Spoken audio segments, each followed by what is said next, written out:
Hello বন্ধুরা, কেমন আছেন? আশা করছি খুব ভালো আছেন। আজকে পৌঁছে গেছিলাম হাবড়াতে, হাবড়ার 1 নম্বর প্ল্যাটফর্মে। হাবড়া যাবো আর বাচ্চার বিরিয়ানি খাওয়া না হতে পারে? তো চলে গেলাম।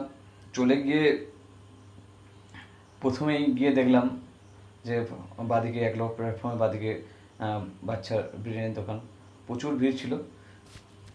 সেখানে গিয়ে দুটো পার্সেল নিয়ে চলে এলাম বাড়িতে।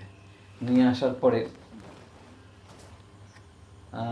মাংসটা ভেঙে গেছিলো, কিন্তু বেশ বড় সাইজের মাংস দিয়েছিল। চিকেনটা খুব সুন্দর ছিল, আর সঙ্গে একটা আলু। কোয়ান্টিটি দুটো নিয়েছিলাম আমি, তো এত পরিমাণ দিয়েছিলাম, ভালোভাবেই 3 জনের খাওয়া হয়ে গেছে। 80 টাকা দিয়ে আজকাল বাজারে যদি আরও ভালো কিছু চান যে এর থেকেও ভালো হবে, আশা করাটাই বৃথা।